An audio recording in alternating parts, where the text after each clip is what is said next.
Hello viewers, you are most welcome in my channel learning with Aditi.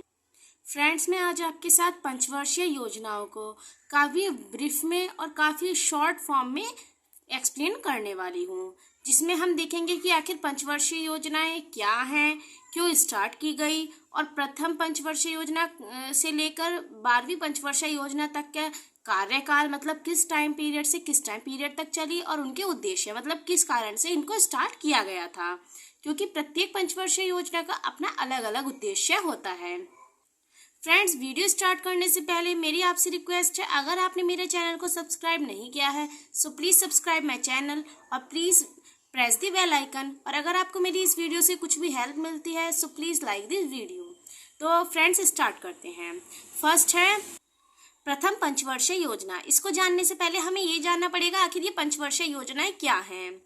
जब हमारा देश आज़ाद हुआ तो हमारे देश में बहुत सारी समस्याएं दिखी, जिनका निदान करने के लिए हमारे प्रधानमंत्री द्वारा पंचवर्षीय योजनाओं का गठन किया गया, जिनका उद्देश्य यह था कि उन समस्याओं का निदान करना और अपने देश को उन्नत बनाना। जिसमें प्रथम पंचवर्षीय योजना, इसका कार्यकाल था 1951 से 1956 मतलब 1951 से 1956 तक, और इसके ऑब्जेक्टिव थे कृषि तथा सिंचाई विकास, क्योंकि अगर किसी देश को विकसित करना है, उसका सर्वांगीण विकास करना है, तो उसमें कृषि का सबसे महत्वपूर्ण योगदान रहता है। और हमारा भारत देश तो है भी कृषि प्रधान देश, तो इसके लिए सर्वप्रथम कृषि की नई नई तकनीकें और कृषि पर महत्वपूर्ण रूप से बल दिया गया।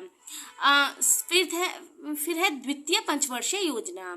ये 1956 से 1961 तक चली और इसका उद्देश्य था औद्योगिक विकास मतलब कि इंडस्ट्रियलाइजेशन डेवलपमेंट करना, जिससे इंडस्ट्रीज़ के विकास के थ्रू हम अपने आयात निर्यात को बढ़ा सके और अपने राष्ट्र के स्तर को उन्नत बना सके। फिर है तृतीय पंचवर्षीय योजना। तृतीय पंचवर्षीय योजना 1961 से 1966 तक चली और इसमें था आत्मनिर्भरता, मतलब कुछ लोग दूसरों पर डिपेंड रहते थे, जिससे देश कहीं ना कहीं पिछड़ा हुआ था। इसके लिए तृतीय पंचवर्षीय योजना में महत्वपूर्ण उद्देश्य और महत्वपूर्ण मुद्दा आत्मनिर्भरता रखा गया, जिससे कि प्रत्येक व्यक्ति स्वयं का रोजगार उत्पन्न कर सके और अपने आप को आत्मनिर्भर बना सके, जिससे कि देश का विकास तो अवश्य ही होगा। जब ये 3 पंचवर्षीय योजना प्रारंभ हो गई थी, इनका समापन हुआ, उसके उपरांत 1967 से 1969 मतलब कि 1966 से 1969 तक प्लान हॉलीडे रहा। मतलब इस टाइम पीरियड को हम प्लान हॉलीडे के नाम से जानते हैं। इसके बीच में कोई पंचवर्षीय योजना नहीं चली, लेकिन इसके बीच में अनेक कार्यक्रम चलाए गए, जिसमें हरित क्रांति महत्वपूर्ण है।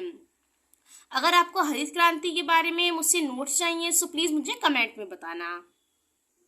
अब है चतुर्थ पंचवर्षीय योजना।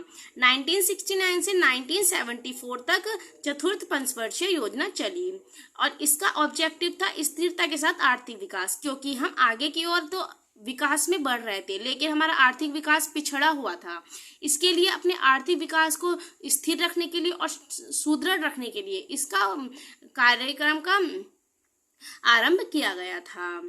फिर है 5वीं पंचवर्षीय योजना। फ्रेंड्स, मैं ये आपको काफ़ी शॉर्ट में बता रही हूँ। अगर आपको ये काफ़ी डिटेल में चाहिए और अगर आपको इसका ब्रीफ में समझना है सो प्लीज़ मुझे कमेंट करना, मैं आपको उसके नोट्स भी प्रोवाइड कराऊंगी। अब है 5वीं पंचवर्षीय योजना। 1974 से 1978 ये पंचवर्षीय योजना केवल 4 वर्ष तक ही चली और इसका उद्देश्य गरीबी निवारण था, मतलब कि अपनी गरीब जनता को, अपने राष्ट्र की गरीब जनता के विकास के लिए और गरीबी का निवारण करने के लिए इस कार्यक्रम का आरंभ किया गया। इस पंचवर्षीय योजना में लोगों को गरीबी से मुक्त करने हेतु अनेक उपाय किए गए, जिसमें सरकार का महत्वपूर्ण योगदान रहा। अब है 6ठी पंचवर्षीय योजना।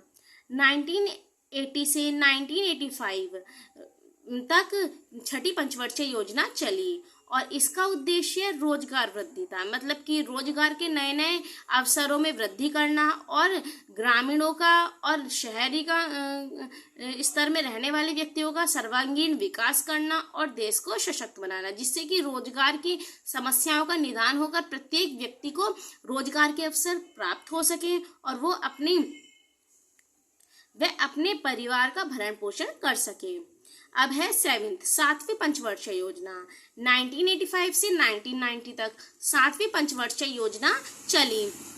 सातवीं पंचवर्षीय योजना का महत्वपूर्ण उद्देश्य आधुनिकीकरण था, मतलब कि नई नई तकनीकों का विकास, आधुनिक तरीके से कृषि हो चाहे अन्य उपकरण हो, सभी के लिए नई नई तकनीकों का विकास करना ही सातवीं पंचवर्षीय योजना का महत्वपूर्ण उद्देश्य था। उसके बाद फिर 2 वर्ष का प्लान हॉलिडे रहा, जिसको हम 2 वर्ष का अवकाश भी कहते हैं। उसके बाद 8वीं पंचवर्षीय योजना 1992 से 1997 तक चली।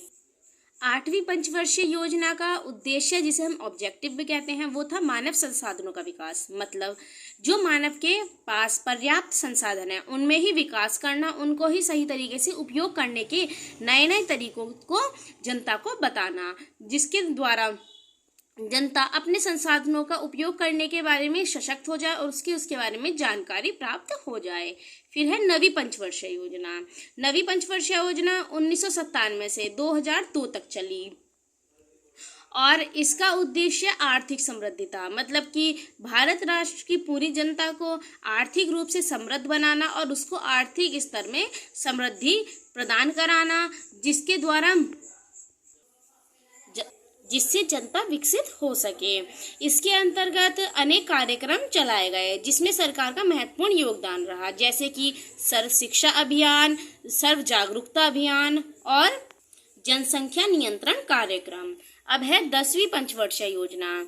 सन 2002 से लेकर सन 2007 तक, मतलब कि 2002 से लेकर 2007 तक इसका कार्यकाल रहा और इसका उद्देश्य था आर्थिक विकास, मतलब कि जनता को आर्थिक रूप से समृद्ध बनाना और आर्थिक विकास करना, जिसमें निर्धनता में कमी लाना और सतत विकास करना सबसे महत्वपूर्ण कार्य रहा।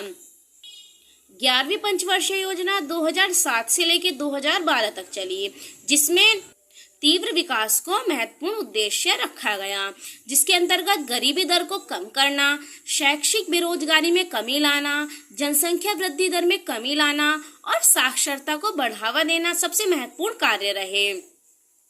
अब फ्रेंड्स, बारी है सबसे लास्ट पंचवर्षीय योजना की, 12वीं पंचवर्षीय योजना, जो कि पूर्ण रूप से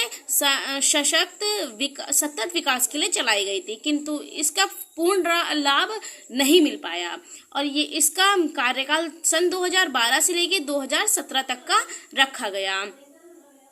सतत विकास के अंतर्गत 5 करोड़ रोजगार के अवसर बनाए गए, सब्सिडी आदि पर बल दिया गया, वन संरक्षण व वन क्षेत्रफल में वृद्धि की गई, शिक्षा पर बल दिया गया और शिशु मृत्यु दर में कमी लाने के नए नए उपाय बनाए गए।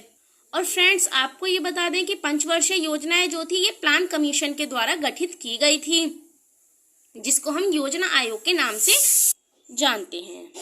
आई होप फ्रेंड्स आपको इस वीडियो से कुछ हेल्प मिलेगी। अगर आपको इससे रिलेटेड कुछ भी क्वेरी हो सो प्लीज़ मुझे कमेंट में ज़रूर बताना, और अगर आपने मेरे चैनल अभी तक सब्सक्राइब नहीं किया है so please subscribe this channel and thanks for watching.